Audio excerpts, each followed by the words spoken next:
And even when you're making money based on your time, it means because time is limited, but how do I word this? If your money is always linked to your time, how much money you can make is limited. Yeah. Because you're only working a certain amount of hours per day, right? So it's just going to be limited. But when you're being paid based on value, you can provide unlimited value. Like with my newsletter, I can provide value in my sleep. If someone reads my newsletter whilst I'm sleeping, I provide the value in my sleep. Do you get what I'm saying? That was nice. Yeah. Nice.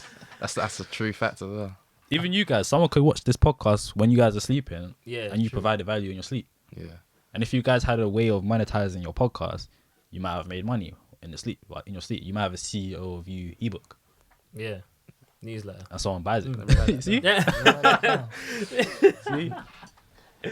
Value. That's literally the way to go. I think that was a very pivotal moment in my life as well, because I always used to think about doing shifts, etc., etc. But then when I read Rich Dad Poor Dad, and he kind of made it very simple that rich people get paid based on the value that they provide instead of being paid on their time. That's when it clicked. I was like, oh, I need to provide value. What value can I provide in order to get paid, instead of thinking how much time I need to trade in order to get paid, right? Yeah. Pivotal moment, and that'll be a pivotal moment for everyone. It's true. I feel like a lot of people say, oh, I want to get rich, I want to be a millionaire, but they're not really looking to start a business. And if you're not going to do it the business route, like there's other routes, but Yeah, definitely. it's going to take you years. It might not even take you years, bro. Like, it's just about, I think the most important thing is understanding what you're doing and actually making the start. Because like, I know so many people that not even so many people, everyone, ask the general person if they want to get rich, they're going to say yeah. Like, if you ask them if do you want £5 million, they're going to say yeah.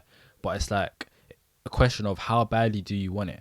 I might want to know how to roller skate, but I don't want to know how to roller skate enough to actually go to a roller skating class, right? It just depends on how much you want it, because if you really want to get rich, you will really start reading, you will really start speaking to the right people, you will really start doing the things that's going to contribute to you, if not getting rich, at least increasing your income. In the book Secrets of the Millionaire Mind, it says merely wanting something does not lead to having. There needs to be persistent and consistent action behind your desire in order to actually obtain or get close to obtaining the thing that you want. Just wanting something, we all want things, but it's not going to happen. True. Have you read Psychology of Money? With money, of course. So while you were saying that, it was like, oh, a lot of people want to be rich. But really and truly, we can all become rich if we invest so-and-so in the S&P 500. After a certain amount of time, we'll have millions. But when people say, oh, I want to be a millionaire, what they really mean is, I want to spend £1 million. I want to spend £1 million. I remember reading that. Yeah, right? They don't really want to save up and have $1 million, because money, to me, I don't want to save and have $1 million and just look at $1 million. Like, I just want to be able to spend money when I want to spend money. That's and for just me be as well. free. I want to get to a place where I'm spending money, but I'm not thinking about the money that I've just spent. Yeah. Like, I want to get to a level where I can tap on the flipping Lamborghini and I don't look at, it's just numbers. That's giving me Tate vibes. That is. Yeah, I was gonna say one thing that Andrew Tate says is literally, once you get to a certain level of income and a certain level of realization and understanding, it's just numbers on the screen. It's literally just numbers on the. If you remove your emotions behind it, it's literally just numbers on the screen. Yeah. One thing that my mentor told me one time is that money is just a scoreboard. It's literally just see it as points. Whenever you do something good, you get points, you get money. Whenever you make a bad decision or whenever you need to do something, you lose points, you lose money.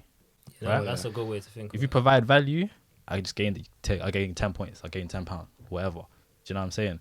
Once you start seeing it as a game, it disconnects your emotions from it, and it allows you to think more strategically. How can I gain more points?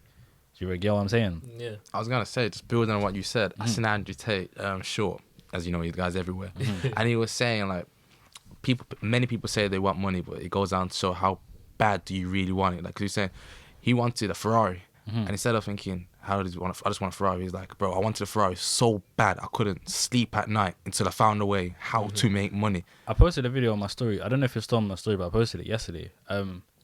The reason why is because a lot of people are semi-comfortable where they are, And that's what it was lead to.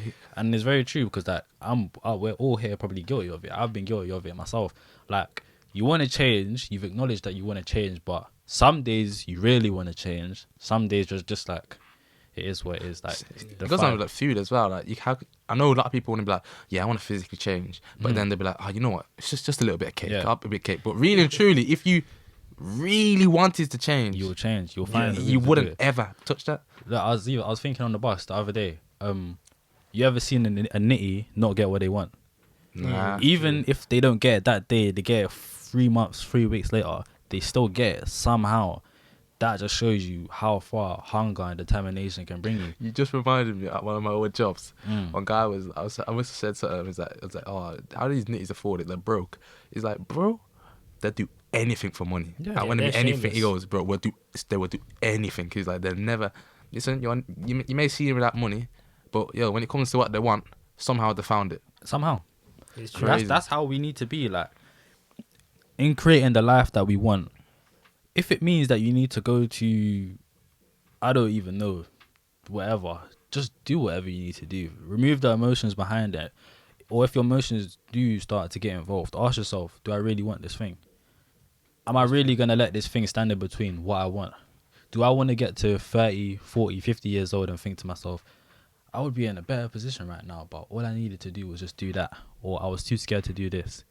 Do you know what I'm saying? Yeah. And a lot of the time, our brain has a way of over-exaggerating things. Like, you might need to do something, but then your brain thinks, what about this? What about that? What about this? What about that? And before you know, you haven't taken action. But sometimes you just need to go, do whatever you need to do, and just get it done. But reverting back to what I was saying before in terms of people being semi-comfortable, Andrew Tate, he gives an example where if I set you on fire, you're going to move, right? Why? Because you're uncomfortable. You're going to keep moving until the fire's gone. That's how you need to be in terms of changing your life. Like, wake up and get to it. None of the lay business, waking up late, 10 more minutes, 30 minutes more sleep. Wow. On the ball. You know what I'm saying? Yeah, man.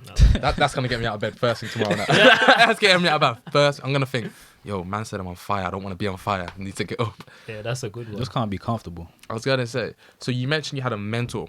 Mm-hmm. What's one of the biggest things your mentor taught you? I feel like that was a pretty big thing that you just mentioned. Yeah, I was going to say there's 3 things, though, that he's taught me. Number one is, in terms of women, you don't need to be the guy that doesn't indulge in women, but do it at a moderate level. Know when it's time for women, know when it's time for work. Have a balance. That's most important, what you said to me. You don't need to be like the YouTube guys where it's completely no fap, all of that stuff. Like, just have a base level and stick to that balance, right? Number 2, networking. He tells me that one thing that he wishes at his age was networking. The whole reason why I think he probably networked with myself, because you never know when someone's going to be of value to you, whether it's 2, 5, 10 years from now. As long as that number's in your phone book and you can call them, easy phone call, right? Number 3 is hard work. Don't expect things to become easy. Do you know what I'm saying? Like, there are going to be exceptions and obviously certain situations in our life where we can do minimal work, or we see people do minimal work to get maximum results, but focus on the hard work. And when I say hard work, I mean the smart hard work. Like, for example, you guys might be reaching out to YouTubers and say, okay, let me edit your video, or 10 of your videos for free, just so you can get them on as a client. That's like the hard, smart work to obviously get a result on the back end. But don't be, just basically telling me, just not be lay. Get to work. When it's time for the work, do the work. One thing that Flomsy also says as well, you get what you deserve. So anything that you're experiencing in your life right now, you probably deserve it. Yeah, I agree with that. Yeah, I actually agree with that. And the thing is with that, even worst case scenario, it's not even your fault. By thinking like that and adopting that mindset, what it does is that it allows you to look at yourself and think, it's my fault. What can I change? Right? So once you can do that and identify the areas of change, you're basically good. As long as you can keep on doing that, changing when when change is necessary, you'll be fine. That's what I believe, bro. I actually 100% agree with you. Now, I love these kind of conversations, man, because I think to myself, before we had this conversation, you think a certain way, but then you say stuff to me and it changes the way I think, or just gives me a different perception of life. But this is why kind of going back to what I was saying before, avoiding echo chambers because it allows you to think differently to what you was currently thinking. 2, networking, because someone always has something in their mind that they can see that can completely alter what you was going to do or what you was going to think or your current way of thinking. It's crazy. The human mind is amazing.